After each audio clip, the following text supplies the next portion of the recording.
بسم اللہ الرحمن الرحیم. Welcome to Pacific group of colleges Multan campus.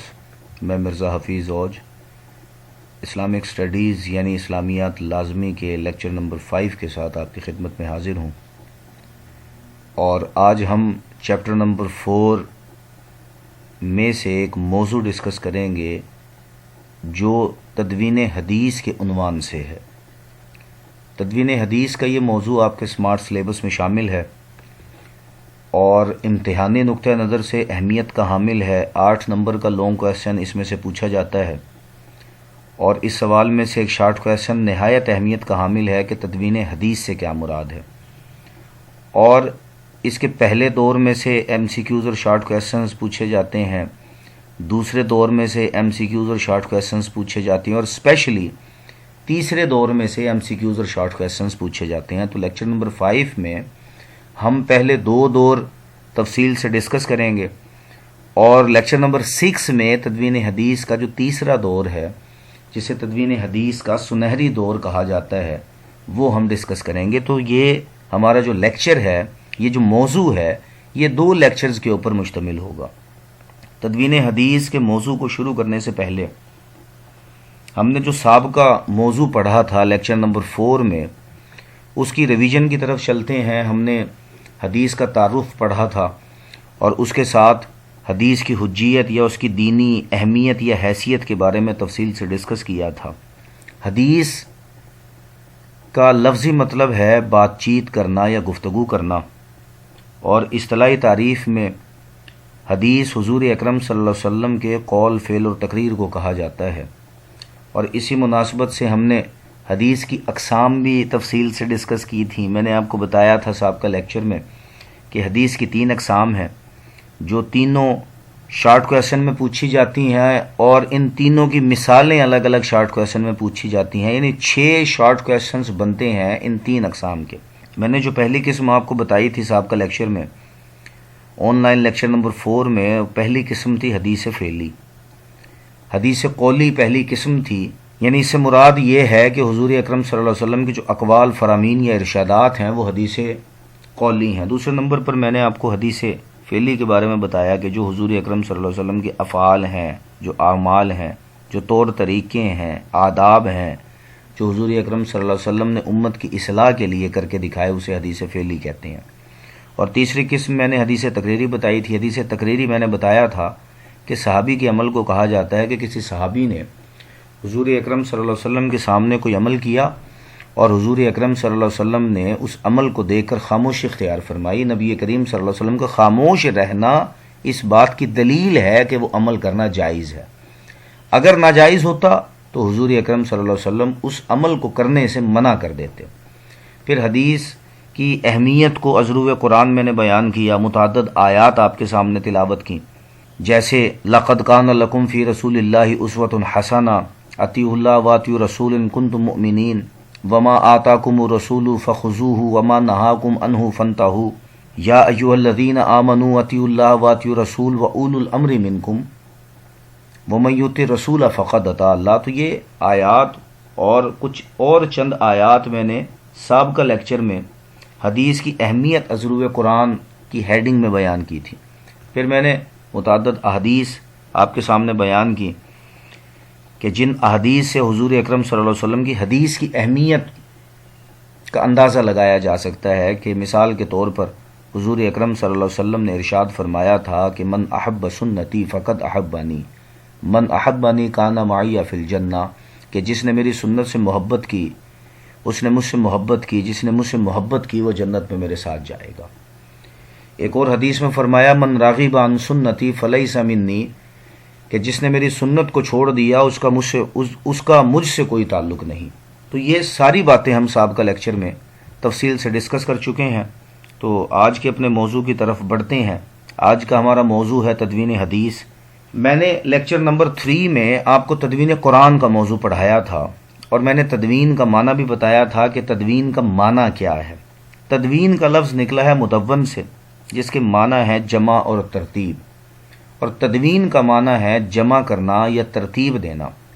اور تدوین حدیث کا کیا معنی ہوگا؟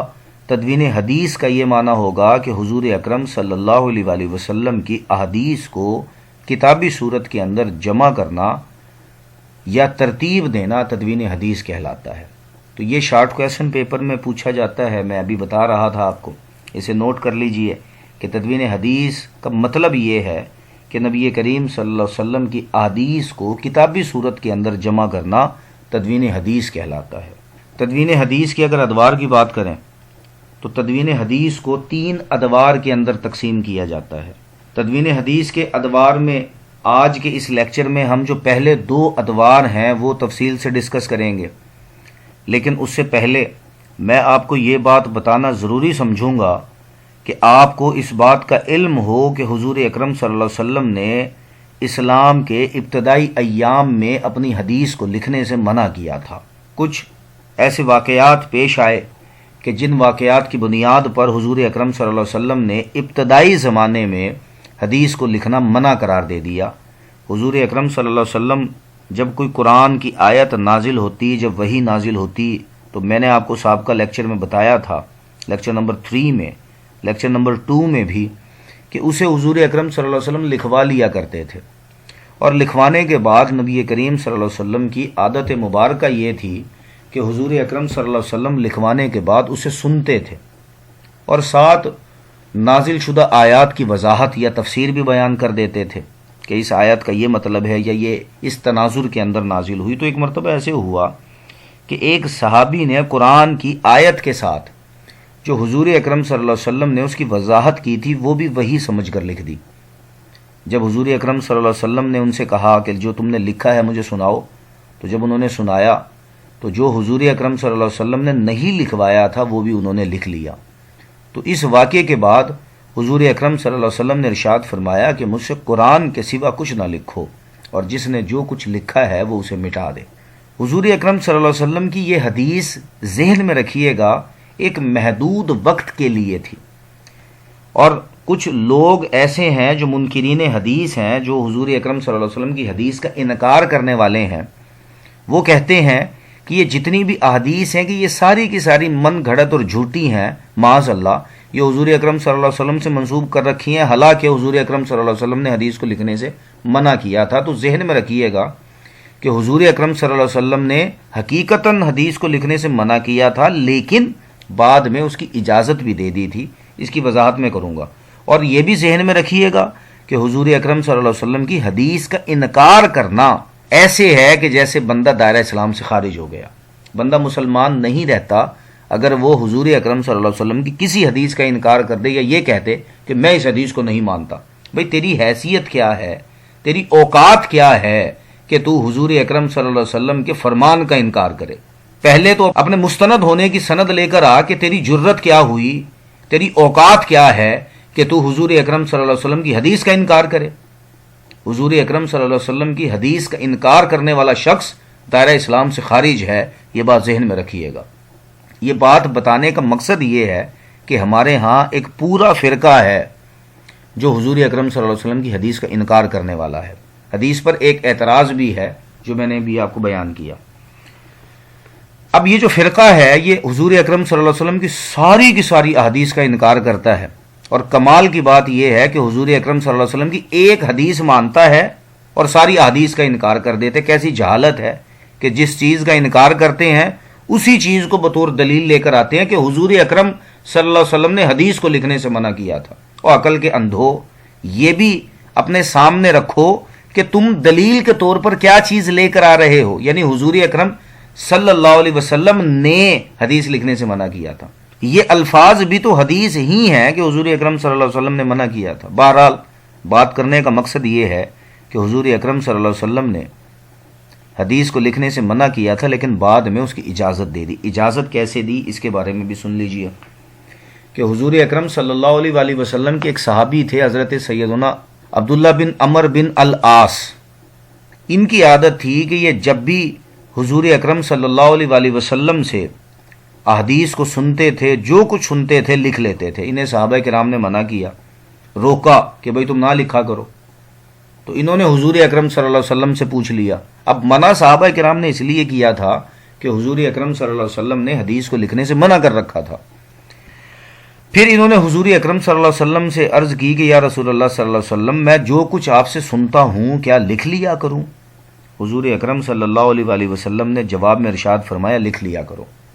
حضرت عبداللہ بن عمر بن العاص رضی اللہ تعالیٰ عنہ عرض کرنے لگے کہ یا رسول اللہ صلی اللہ علیہ وسلم، بعض اوقات آپ غصے کی حالت میں ہوتے ہیں، بعض اوقات کسی کیفیت میں ہوتے ہیں، میں تب بھی لکھ لیا کروں؟ حضور اکرم صلی اللہ علیہ وسلم نے ارشاد فرمایا، تم لکھ لیا کرو کہ میری زبان سے حق کے سوا کچھ نہیں نکلتا۔ یعنی یہ وہ حدیث ہے کہ جس حدیث کے اندر حضور اکرم صلی اللہ علیہ وسلم نے اپنے فرامین کو لکھنے کی باقاعدہ اجازت دی تھی، اور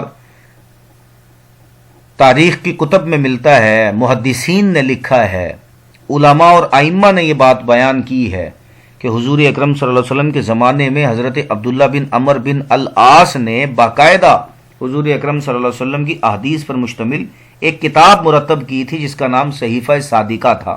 یہ بھی MCQs پیپر میں پوچھا جاتا ہے، آگے بھی یہ آئے گا تو اس میں ہم اس کی وضاحت کریں گے۔ حضرت انس بن مالک رضی اللہ تعالیٰ عنہ اس حوالے سے لکھتے ہیں، بیان کرتے ہیں کہ حدیث منقول کرتے ہیں کہ علم کو لکھ کر قید کر لو۔ اب حضور اکرم صلی اللہ علیہ وسلم کی حدیث یا قرآن سے بڑھ کر کون سا علم ہوگا؟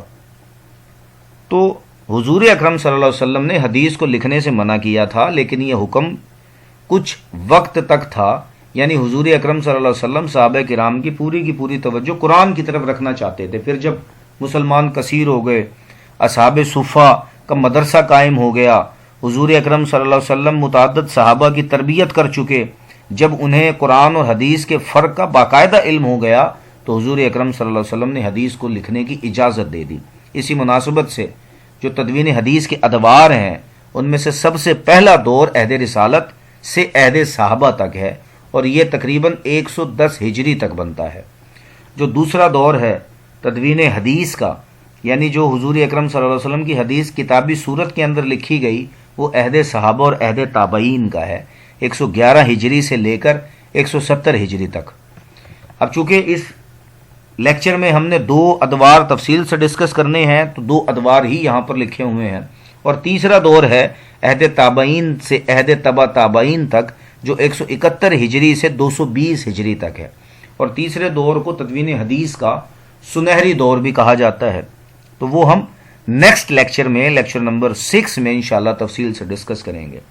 تو پہلے دور کی اگر بات کریں تدوین حدیث کا، جو عہد رسالت اور عہد صحابہ کا ہے، جو 110 ہجری تک جاتا ہے، اس میں عہد رسالت میں جو حدیث پر کام ہوا وہ 3 طرح سے ہوا کہ اللہ تعالیٰ نے رسول اللہ صلی اللہ علیہ وسلم کو معلم قرآن اور حکمت بنا کر بھیجا۔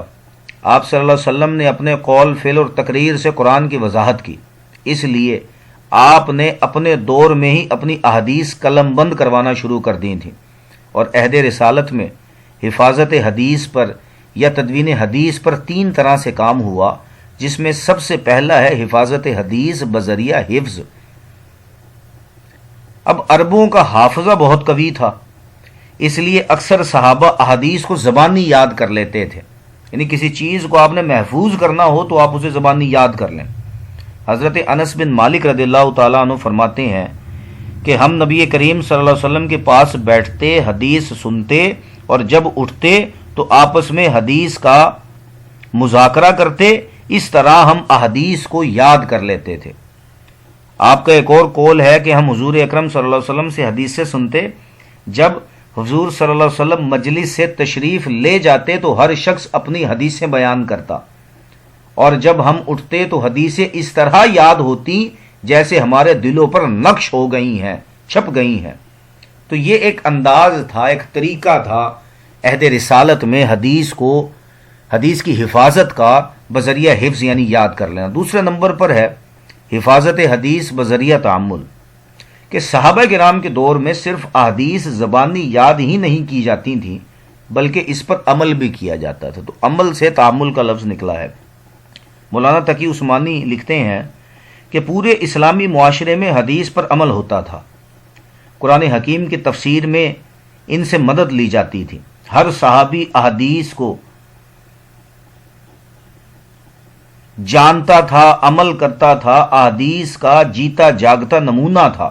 بسا اوقات صحابہ کرام اپنے شاگردوں کو کوئی کام دکھا کر کرتے اور فرماتے کہ میں نے حضور اکرم صلی اللہ علیہ وسلم کو اس طرح کرتے دیکھا تھا۔ سابقہ لیکچر میں نے حضرت معاذ بن جبل رضی اللہ تعالیٰ عنہ کے حوالے سے بھی بیان کیا تھا کہ معاذ بن جبل رضی اللہ تعالیٰ عنہ کو جب یمن کا گورنر بنا کر بھیجا تو ان سے پوچھا تھا کہ مسائل کو کیسے حل کرو گے۔ پھر اسی طرح ایک مرتبہ حضرت عثمان اپنے غلام حمران کے سامنے مکمل وضو کرنے کے بعد ارشاد فرماتے ہیں کہ میں نے حضور اکرم صلی اللہ علیہ وسلم کو اسی طرح وضو کرتے دیکھا تھا۔ تو یہ دوسرا طریقہ تھا حفاظت حدیث کا عہد رسالت میں۔ پھر تیسرا تھا حفاظت حدیث بذریعہ کتابت یعنی لکھ لینا، جو ہمارا بیسکلی موضوع ہے۔ عہد رسالت میں حفاظت حدیث کا جو تیسرا طریقہ تھا وہ حدیث کو لکھنا تھا یعنی کتابت کرنا تھا۔ حضور اکرم صلی اللہ علیہ وسلم خود چاہتے تھے کہ آپ کے اقوال اور افعال کو قلم بند کیا جائے، انہیں تحریر کیا جائے، انہیں لکھا جائے۔ جامع بیان العلم کی ایک حدیث ہے کہ علم کو لکھ کر قید کر لو، محفوظ کر لو، جو ابھی میں نے آپ کے سامنے بیان کی۔ رافع بن خدیج کو آپ صلی اللہ علیہ وآلہ وسلم نے اپنی احادیث کے متعلق حکم دیا تھا، یعنی لکھ لیا کرو، اس میں کوئی حرج نہیں ہے۔ پھر اسی طرح حضور اکرم صلی اللہ علیہ وآلہ وسلم نے خطبہ حجۃ الوداع کے موقع پر ارشاد فرمایا تھا، ابو شاہ یمنی کے لیے بھی لکھ دو۔ آپ صلی اللہ علیہ وسلم کے ان ارشادات کی وجہ سے صحابہ کرام میں کتابت حدیث کا ایک عمومی ذوق اور رجحان پیدا ہو گیا تھا۔ صحابیات بھی کتابت علم میں حصہ لیتی تھیں، کتابت حدیث میں حصہ لیتی تھیں۔ چنانچہ آپ صلی اللہ علیہ وسلم کے مبارک عہد میں آپ صلی اللہ علیہ وسلم کے ارشادات، خطوط، مکتوبات، معاہدات، اعمال نامے، صلح نامے، احکامات کے بہت سارے تحریری مجموعے تیار ہو گئے تھے۔ تو یہ تین طریقے تھے حضور اکرم صلی اللہ علیہ وسلم کے زمانے میں احادیث کو لکھنے کے، حدیث کی حفاظت کے۔ پھر عہد رسالت کی جو تحریریں ہیں ان میں سے سب سے پہلی ہے صحیفہ صادقہ کہ حضرت عبداللہ بن عمر بن العاص، جن کا 65 ہجری کے اندر انتقال ہوا، مہاجر صحابی ہیں۔ انہیں بڑا شوق تھا علم کا، اور انہوں نے حضور اکرم صلی اللہ علیہ وسلم کے ارشادات کو تحریر کر کے جمع کر رکھا تھا۔ یہ بات میں ابھی بیان کر چکا ہوں کہ صحیفہ صادقہ کے مصنف کا نام حضرت عبداللہ بن عمر بن العاص ہے، اور یہ وہ حدیث کا مجموعہ ہے جو عہد رسالت میں تحریر کیا گیا۔ حضور اکرم صلی اللہ علیہ وسلم کے سامنے بیٹھ کر حضرت عبداللہ بن عمر بن العاص احادیث کو لکھا کرتے تھے۔ تو یہ بات اپنے ذہن میں رکھیے گا کہ حضور اکرم صلی اللہ علیہ وسلم کے زمانے سے ہی باقاعدہ احادیث کو لکھا جانا شروع کر دیا گیا تھا۔ پھر اسی طرح دوسرا جو صحیفہ ہے وہ ہے صحیفہ انس کہ حضرت انس بن مالک رضی اللہ تعالیٰ عنہ رسول اللہ صلی اللہ علیہ وسلم کے خاص خادم تھے۔ آپ جب ہجرت کر کے مدینہ تشریف لائے تو ان کی عمر 10 سال کی تھی۔ ان کی والدہ ام سلیم نے اپنے بیٹے کو حضور اکرم صلی اللہ علیہ وسلم کی خدمت میں پیش کرتے ہوئے عرض کیا تھا کہ یہ میرا بیٹا ہے اور یہ لڑکا لکھنا جانتا ہے۔ حضرت انس رضی اللہ تعالی عنہ حضور اکرم صلی اللہ علیہ وسلم کی وفات کے بعد تقریباً 80 سال تک زندہ رہے۔ 92 ہجری میں ان کا انتقال ہوا، اور اس طرح انہوں نے علم حدیث کی طویل عرصے تک خدمت کی۔ اور یہ بھی ذہن میں رکھیے گا کہ حضرت انس بن مالک وہ آخری صحابی ہیں جو اس دنیا سے پردہ فرما کر گئے تھے، ان سے پہلے سارے صحابہ فوت ہو چکے تھے۔ تو حضرت انس بن مالک رضی اللہ تعالیٰ عنہ 92 ہجری کے اندر ان کا وصال ہوا تھا۔ آپ کے پاس بھی حضور اکرم صلی اللہ علیہ وسلم کی براہ راست سنی ہوئی احادیث کا مجموعہ تھا۔ حضرت عمر نے انہیں بصرہ میں بطور معلم مقرر کیا۔ ان کے شاگرد سعید بن ہلال بیان کرتے ہیں کہ جب حضرت انس سے زیادہ اصرار کرتے تو وہ ہمیں اپنے پاس سے بیاضیں نکال کر دکھاتے تھے، وہ صحیفے نکال کر دکھاتے تھے، کہتے تھے یہ وہ احادیث ہیں جو میں نے نبی کریم صلی اللہ علیہ وسلم سے سنی اور لکھ لی تھیں اور پڑھ کر بھی سنا دی تھیں۔ یعنی اندازہ کیجئے کہ حضور اکرم صلی اللہ علیہ وسلم کے زمانے میں صحابہ کرام باقاعدہ طور پر احادیث کو لکھا کرتے تھے۔ پھر اسی طرح صحیفہ عائشہ ہے، حضرت سیداتنا عائشہ صدیقہ رضی اللہ تعالی عنہا کا صحیفہ احادیث کا، اس ضمن میں حضرت عائشہ نے رسول مکرم صلی اللہ علیہ وسلم سے 2210 احادیث روایت کر رکھی ہیں۔ آپ نے رسول اللہ صلی اللہ علیہ وآلہ وسلم کے ساتھ 8 سال 5 ماہ گزارے۔ آپ کا شمار کثیر الروایات صحابیات میں ہوتا ہے۔ آپ صلی اللہ علیہ وسلم کے بعد 48 سال تک زندہ رہیں۔ بہت سے صحابہ آپ سے فتویٰ لیتے تھے، حضرت عمر، حضرت عبداللہ بن عمر، حضرت ابو موسیٰ اشعری، حضرت زید بن خالد، حضرت عبداللہ بن عباس آپ کی علمی قدر و منزلت کے معترف تھے۔ آپ قرات میں کتابت کے فن کی ماہر تھیں۔ آپ روایات سے استنباط بھی کر لیتی تھیں، مسئلہ اخذ کر لیتی تھیں۔ تابعین بھی حضرت عائشہ کے علمی مرتبے کے اعتراف ان کا کیا کرتے تھے۔ آپ نے اپنے بھانجے عروہ بن زبیر کو حدیث لکھنے کی ترغیب دی تھی، اور اسی مناسبت سے ایک روایت ہے کہ حضرت عائشہ تمام لوگوں سے زیادہ عالم تھیں۔ اکثر صحابہ آپ سے مسائل دریافت کیا کرتے تھے۔ حضرت ابو موسیٰ اشعری رضی اللہ تعالیٰ عنہ فرماتے ہیں کہ اصحاب محمد کو کسی بات میں اگر مشکل پیش آتی تو ہم حضرت عائشہ سے رجوع کرتے تھے، ان کے پاس اس کا جواب ہوتا تھا۔ تابعین میں سے عروہ بن زبیر، قاسم بن محمد، سعید بن مسیب، علقمہ بن قیس، مسروق اور عبداللہ بن حکیم جیسے اکابرین حضرت عائشہ صدیقہ رضی اللہ تعالیٰ عنہ کے شاگرد تھے، تو انہوں نے بھی حضور اکرم صلی اللہ علیہ وسلم کی احادیث کو تحریر کر رکھا تھا۔ پھر صحیفہ علی ہے، حضرت علی رسول اللہ صلی اللہ علیہ وسلم کے چچا زاد بھائی بھی ہیں، داماد بھی ہیں۔ آپ رسول اللہ صلی اللہ علیہ وسلم کے اہل بیت میں سے بھی ہیں۔ حضور اکرم صلی اللہ علیہ وسلم نے خود فرمایا تھا کہ علی کو مجھ سے وہی نسبت ہے جو حضرت ہارون کو حضرت موسیٰ علیہ السلام سے تھی، لیکن میرے بعد کوئی نبی نہیں آئے گا۔ حضرت علی کے پاس رسول مکرم صلی اللہ علیہ وسلم کے ارشادات تحریری شکل میں موجود تھے۔ آپ اسے اپنی تلوار کی نیام میں رکھتے تھے۔ ایک مرتبہ آپ صلی اللہ علیہ وآلہ وسلم نے فرمایا کہ ہمارے پاس قرآن کے ساتھ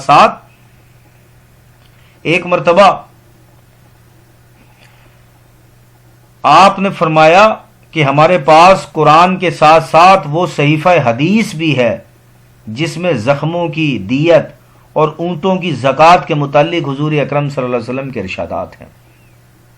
تو اندازہ کیجئے کہ یہ وہ کتب ہیں، یہ وہ احادیث کے مجموعے ہیں جو حضور اکرم صلی اللہ علیہ وسلم کے زمانے میں موجود تھے۔ پھر عہد رسالت کی جو مزید تحریریں ہیں، ان کے علاوہ وہ خطبہ حجۃ الوداع ہے کہ جسے باقاعدہ طور پر حضور اکرم صلی اللہ علیہ وسلم نے لکھوایا تھا۔ دوسرے نمبر پر میثاق مدینہ ہے کہ جب حضور اکرم صلی اللہ علیہ وسلم نے مکہ سے مدینہ کی طرف ہجرت کی تو مسلمانوں اور یہودیوں کے درمیان جو معاہدہ ہوا تھا جسے میثاق مدینہ کہتے ہیں، اسے بھی باقاعدہ تحریر کیا گیا تھا۔ اگر ذرا غور کیجئے گا کہ اگر احادیث کو لکھنے سے منع کیا گیا ہوتا تو یہ اتنی ساری کتب کیسے آ جاتی؟ اب صحابہ کرام کیسے حضور اکرم صلی اللہ علیہ وآلہ وسلم کے فرمان سے ہٹ کر وہ اپنی مرضی اور منشا سے حدیثیں لکھ رہے تھے؟ 22 صحابہ کرام کے نام ہمیں ملتے ہیں کہ جنہوں نے عہد رسالت میں حضور اکرم صلی اللہ علیہ وسلم کی احادیث کو تحریر کیا، جن میں حضرت ابوبکر صدیق بھی شامل ہیں، حضرت عمر فاروق، عثمان غنی بھی شامل ہیں، حضرت علی کے بارے میں آپ کو بتا چکا ہوں، حضرت عائشہ کے بارے میں آپ کو بتا چکا ہوں۔ یعنی یہ ساری باتیں کرنے کا مقصد یہ ہے کہ جو حدیث پر اعتراض کیا جاتا ہے وہ ان جاہلوں کی وجہ، جاہل لوگ کرتے ہیں جنہوں نے تاریخ نہیں پڑھی، جو نہیں جانتے کہ حضور اکرم صلی اللہ علیہ وسلم نے احادیث کو لکھنے سے جو منع کیا تھا وہ ایک محدود وقت کے لیے تھا، بعد میں اجازت دے دی، تبھی عہد رسالت کے اندر یہ احادیث کی تحریریں ہمارے سامنے آئیں۔ پھر تبلیغی خطوط حضور اکرم صلی اللہ علیہ وسلم نے 300 کے قریب مختلف حاکموں کو، بادشاہوں کو، سرداروں کو بھجوائے تھے کہ وہ اسلام قبول کر لیں۔ پھر صلح حدیبیہ باقاعدہ تحریر کی گئی 6 ہجری میں۔ پھر اس کے بعد معاہدات اور احکامات جو اکثر روانہ کیا کرتے تھے حضرت معاذ بن جبل رضی اللہ تعالیٰ عنہ کو، ویسے کوئی حکم نامہ لکھوا دیتے تھے. یعنی 22 صحابہ کرام کے نام ملتے ہیں جنہوں نے حضور اکرم صلی اللہ علیہ وسلم کی احادیث کو لکھا. دوسرا جو دور ہے تدوین حدیث کا وہ ہے عہد صحابہ سے عہد تابعین تک، 111 ہجری سے لے کر 170 ہجری تک، یا یوں کہیے کہ عہد تابعین سے یہ شروع ہوا اور عہد تابعین پر یہ ختم ہوا اور تبع تابعین کے اندر منتقل ہو گیا تیسرے دور میں. اب اس دور میں جو سب سے اہم کام ہوا وہ یہ ہوا کہ 99 ہجری میں سرکاری طور پر خلیفہ وقت امیر المومنین حضرت عمر بن عبدالعزیز رضی اللہ تعالی عنہ نے باقاعدہ طور پر ابن شہاب زہری کو حکم دیا کہ وہ حضور اکرم صلی اللہ علیہ وسلم کی احادیث کو باقاعدہ طور پر کتابی صورت کے اندر لکھیں. تو سرکاری طور پر یہ فرمان جاری ہوا اور سرکاری طور پر حاکم وقت نے، خلیفہ وقت نے، امیر المومنین حضرت عمر بن عبدالعزیز نے حضرت ابن شہاب زہری کے ذمہ لگایا کہ وہ حضور اکرم صلی اللہ علیہ وسلم کی احادیث کو جمع کرے. انہوں نے جمع کیا اور الجامع کے نام سے ان کی کتاب موجود ہے جو انہوں نے 99 ہجری کے اندر سرکاری طور پر حضرت عمر بن عبدالعزیز کے کہنے سے لکھی تھی. پھر اسی طرح جو عہد صحابہ اور عہد تابعین کی تحریریں ہیں، ان تحریروں میں جو سب سے پہلی تحریر ہے وہ حضرت سیدنا ابو ہریرہ رضی اللہ تعالی عنہ کے جو شاگرد ہیں ان کی ہے، جن کا نام حمام بن منبع ہے. یہ بھی ذہن میں رکھیے گا کہ حمام بن منبع یہ حضرت ابو ہریرہ رضی اللہ تعالیٰ عنہ کے شاگرد ہیں اور انہوں نے حضرت ابو ہریرہ سے احادیثیں سن سن کر اپنے پاس جمع کر رکھی تھیں. پھر دوسرے نمبر پر ہے عہد تابعین کی جو احادیث کی کتابیں ہیں، ان میں جو حدیث کی سب سے پہلی باقاعدہ کتاب ہے اس کا نام کتاب الآثار ہے اور اس کے مصنف امام اعظم ابو حنیفہ ہیں جن کا اصل نام نعمان بن ثابت تھا. اور 150 ہجری کے اندر ان کا وصال ہوا.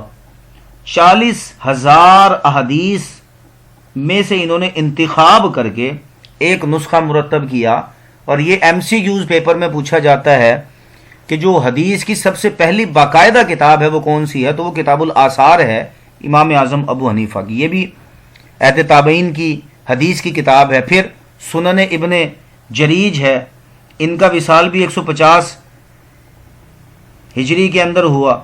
حدیث کے نامور امام ہیں، امام ابن جریج رومی نے اسے مرتب کیا. پھر موطا امام مالک ہے، حضرت امام مالک کی یہ کتاب ہے. حدیث کا قدیم ترین مجموعہ تصور کیا جاتا ہے اور اس کا تفصیلی ذکر جو ہے یہ ہم تیسرے دور کے اندر انشاءاللہ اسے پڑھیں گے.